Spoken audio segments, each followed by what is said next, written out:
I'm Teresa Carraggio, and this is Third Paradigm. I've been continuing my stackversation with Mathew Crawford about Russell Brand. And I consider Mathew to be a brilliant, complex thinker who I am proud to call a friend. I would say the same for Matt Ehret, with whom he had a conversation yesterday, a meeting of two great minds. With both Matts, I have disagreements, and I'd like to talk about the importance of disagreeing with your friends and why that's not a contrarian thing to do, and also the importance of agreeing with those who are on the other side, whether or not you see those as enemies. This is how I believe we can thwart the psyop that is controlled opposition. Mathew has been talking about the importance of vetting people and figuring out whether they are who they say they are, with which I completely agree. So I'm going to start with someone else. By a very odd coincidence, if that's how you see the world, I was given the phone number of Leigh Dundas as someone who might help prosecute the judge that gave custody of my neighbor's children to the abusive husband without her knowing where they were for 11 years. So, child trafficking is Leigh's specialty, although Campfire Wiki says there is no evidence to back up her claims to have spent time in Southeast Asia combating sex trafficking until March 2020. And Mathew mentions many potential chaos agents, including Leigh and Russell Brand, in his Grand Unity Theory psyop. In Cultic Handlers, Mathew writes, Leigh Dundas, who rose to high levels in the Scientology organization, also worked for CHD California. She also worked with Simone Gold, somehow got away scot-free from the Capitol protest, acted among organizers of the fizzled People's Convoy, got kicked out of a pandemic education tour, and is also a QAnoner, friends with Jim Watkins and the QAnon shaman, it seems. In distinguishing between infighting and controlled opposition, Mathew writes, how did Leigh Dundas avoid even basic interrogation and promoting what everyone I've talked to agrees sounds like hanging and shooting lawmakers at the Capitol? In What If You're Watching a Made-for-Post-TV Movie, he writes, Leigh Dundas apparently fiddled with thetans long enough to go deep into Scientology. She seems to have some sort of protected status, because despite the arrest of hundreds of people after the January 6 Capitol election protest in 2021, law enforcement did not seem to be bothered by her aggressive shoot 'em and hang 'em rhetoric. One of the men charged, former California Sheriff Alan Hostetter, seems to think Dundas groomed him for the moment, including connecting him with the QAnon shaman. At minute 318 of the video that Mathew linked, that I have linked in the Substack, Leigh says that on January 5th, 2021, that there was foreign election interference that had been documented from Iran, Russia, and China. She continues, we would be well within our rights to call it what it flippin' is. And by the way, we would be well within our rights to take any alleged American who acted in a turncoat fashion and take him out back and hang him or shoot him. I think that is worth watching. In another video that I have linked, Leigh can be heard braying, "Traitor! Traitor!" on January 6th in the middle of the crowd. Although this was on her own social media, she denied that she was there other than helping a disabled woman get across the street. How is she not in prison while those who were herded and duped by her are languishing? That video was made by someone who sees Leigh as discredited by being involved with the Trucker Convoy and J6.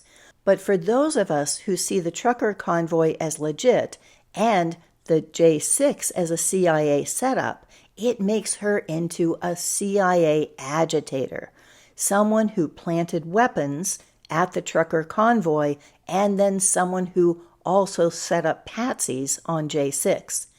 The Anti-Defamation League writes, "The People's Convoy appears to have strong ties to the QAnon movement, particularly through organizer Leigh Dundas of California, who is a conspiracy theorist, QAnon influencer, and anti-vaccine legal activist."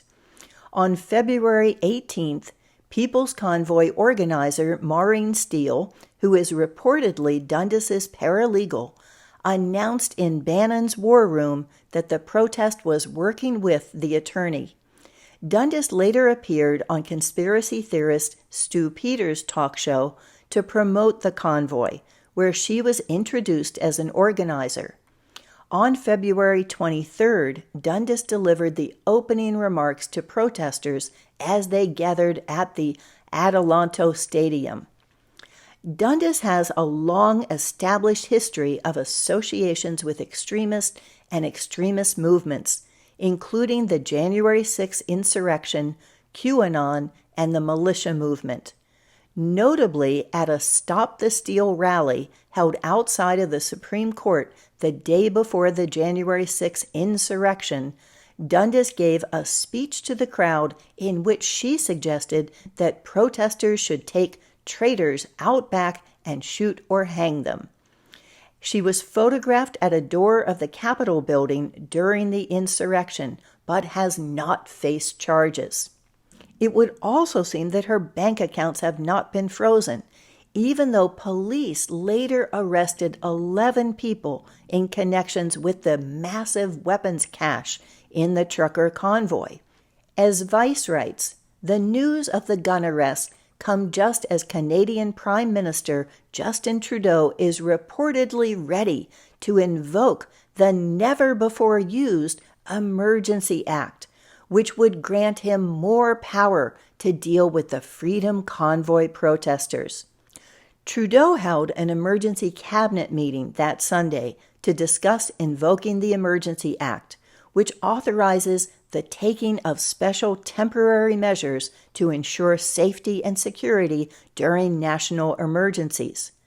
Sources told the CBC there are no plans as yet to call in the military, as the Freedom Convoy continues to occupy a significant portion of Canada's capital. The leadership of the Freedom Convoy is nebulous. Not at all nebulous if you look at Leigh's resume. Perhaps Trudeau should look harder, like in his own covert operations. When my mutual acquaintance kept insisting that Leigh was the person I needed to talk to, I had to spill the beans. But her response was so refreshing. She said, "That's really interesting.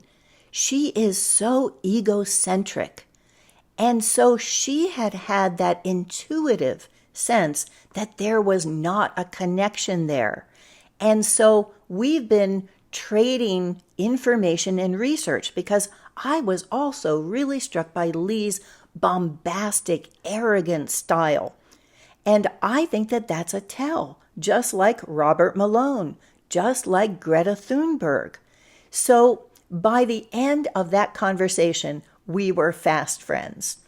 But when I mentioned Russell Brand, she said, "Don't break my heart and tell me him too." While Leigh Dundas fit her intuitive sense, Russell did not. But Mathew Crawford might say that's just because we're women. In his recent episode on Russell Brand Part 6, Mathew writes, "Women are different from men. They are attracted to the guru types as long as they are sufficiently beautiful or charming. They generally face either cognitive dissonance or blackmail that binds them emotionally, and typically they do not change course until they or many others have been hurt very badly. I suspect that this is at least part of the reason we have seen so many women of questionable character thrust into positions of power over the past generation. Where a man might tell in 20 seconds when he walks into a sex cult masked as a yoga studio in a strip mall, Katie Griggs found magic in 20 seconds, which is apparently believable to a lot of other women. So I have a long story about how I, in high school, exposed a Jesus group leader, which eventually led to him being charged with statutory rape of underage boys on what they called the farm and embezzlement of funds. I really just meant to walk out because it felt to me like it was manipulative. I didn't like the psychological techniques that I felt were pressuring people. But when I talked to some people, another woman agreed with me. And so she left too, and we ended up taking about half of the group and starting it somewhere else. But the leader's sidekick, who did look a lot like Jesus, and the other young men who were called, I think, the elders, none of them saw within 20 seconds or 20 minutes what was really going on there, and none of them walked out. So I don't know that this is really a gender thing. So Matthew's sequence, I think, is illogical. He sees it as Russell is a practitioner of Kundalini yoga. Yogi Bhajan was a Kundalini guru who operated a sex cult. Therefore, Russell is using Kundalini yoga as a sex cult. He writes, I'm not saying that Russell Brand is a rapist. I repeat, I can't know that with any certainty, but my experience and intuition tells me that there are few variables that better correlate with rapiness than a guy who wants to start a yoga studio. Really? That's all it takes for a decades-long practitioner of yoga to mention that he'd like to teach it and might open his own studio. This was in LA and never seems to have happened. I actually started doing yoga because of Russell's conversation with Yoga with Adriene. She has a free online yoga that has 11 million subscribers. And a friend and I were once joking that you could establish instant rapport with half of the female population by mentioning Adriene and with the other half by mentioning Russell. Matthew poses this hypothesis.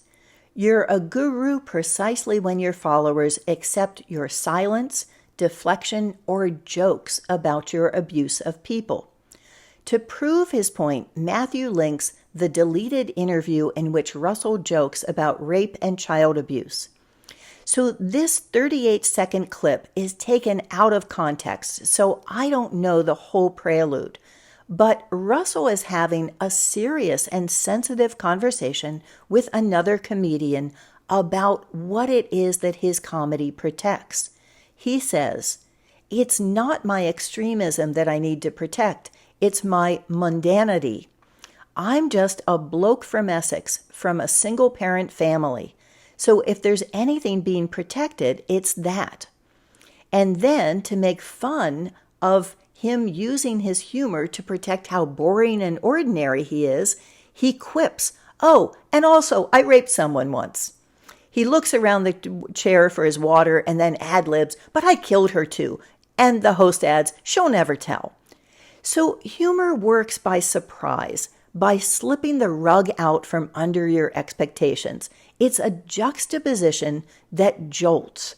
Russell opens up about his insecurities, that he's too ordinary to be interesting, and then throws out the most outrageous act he can imagine as if that's just normal.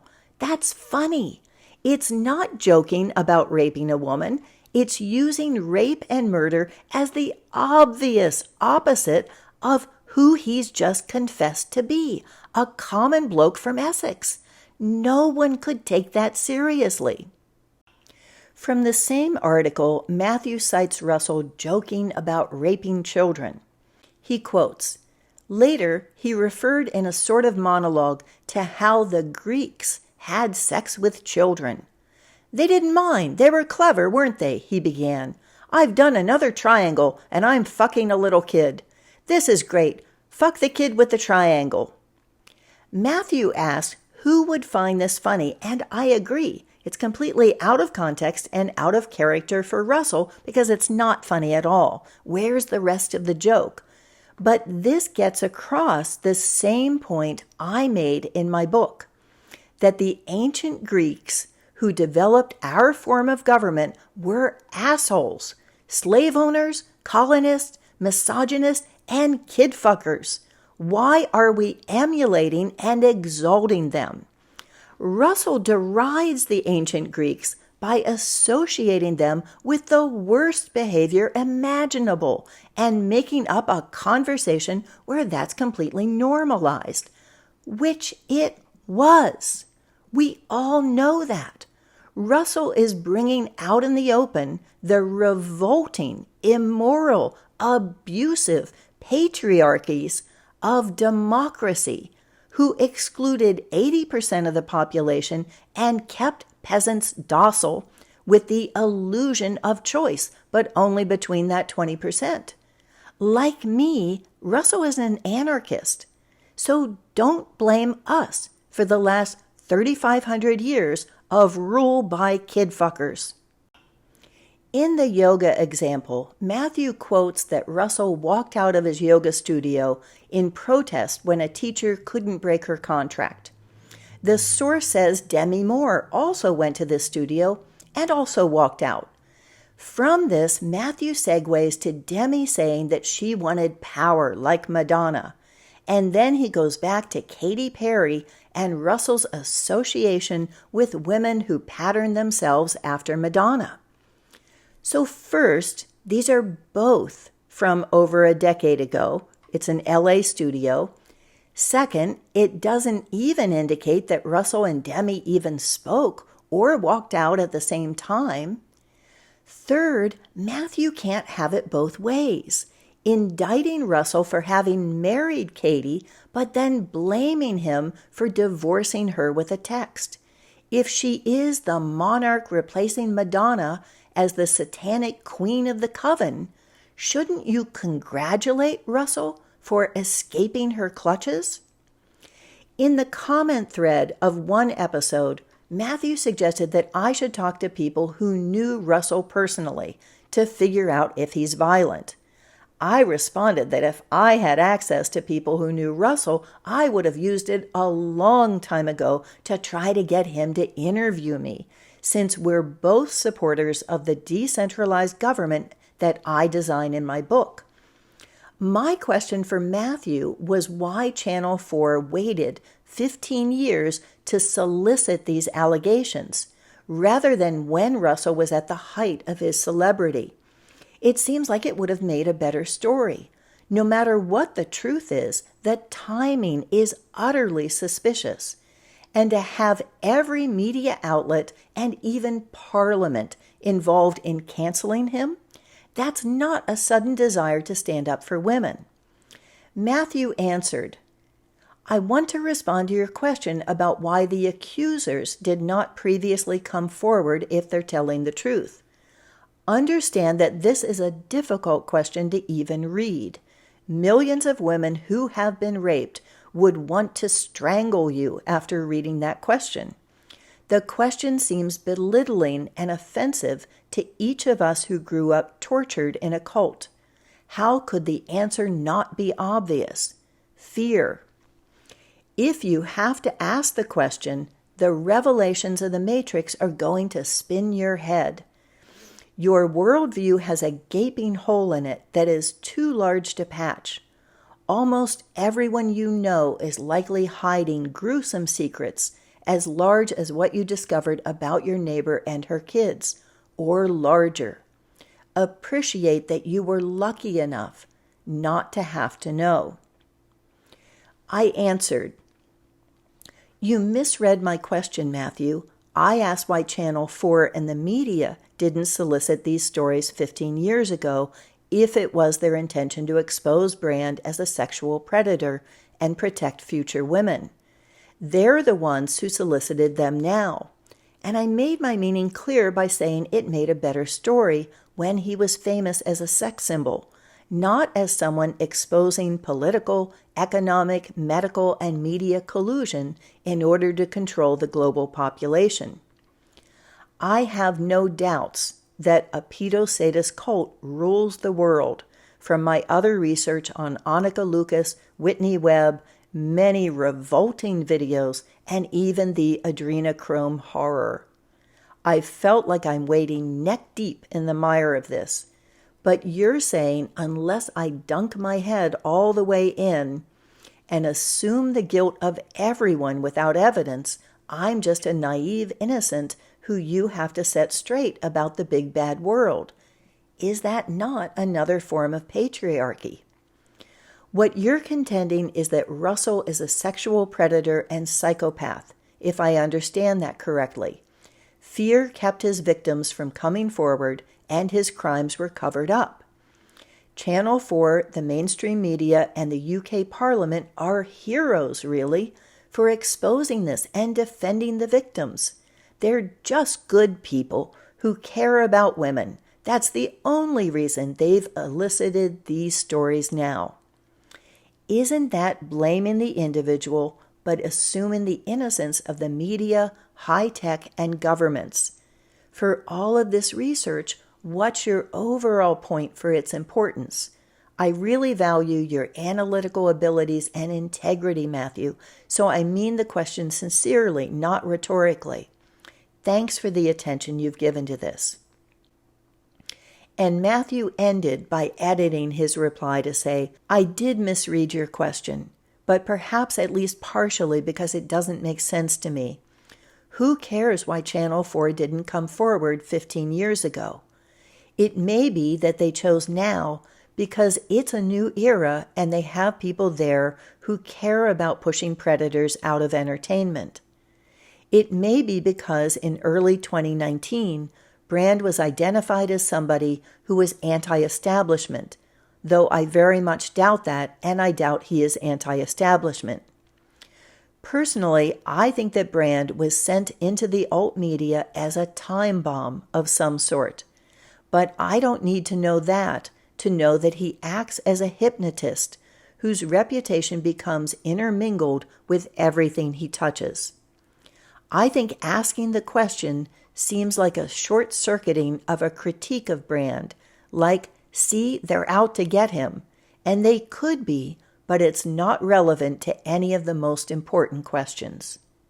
In conclusion, I think that we should judge people as sincere or not based on their current words and actions, like Leigh Dundas and Robert Malone, not based on their associations and out-of-context jokes from over a decade ago. So if Russell is part of the Weffy psyops, it makes no sense to me that they would be attacking him in this way. I could see them doing like they did with Leigh Dundas and Robert Malone, attacking them as conspiracy theorists. That's the reverse psychology that gives them that street cred. They need that in order to set them up. But the attack on Russell is something that goes through both the mainstream and also the resistance and has caused questions on both sides. So I don't think it's a reverse psychology. I think there's something that he's saying or that they're afraid he's going to say that is dangerous to them. And so I will continue to pursue the angle of finding out what that is. And I am grateful to Mathew that he will continue to provide the other side. For more on the controversy, here is Russell Branded, and this is Russell and the Illuminati. And on my YouTube channel, I have a playlist on Russell Brand with over 40 episodes from the very beginning. Thank you for watching.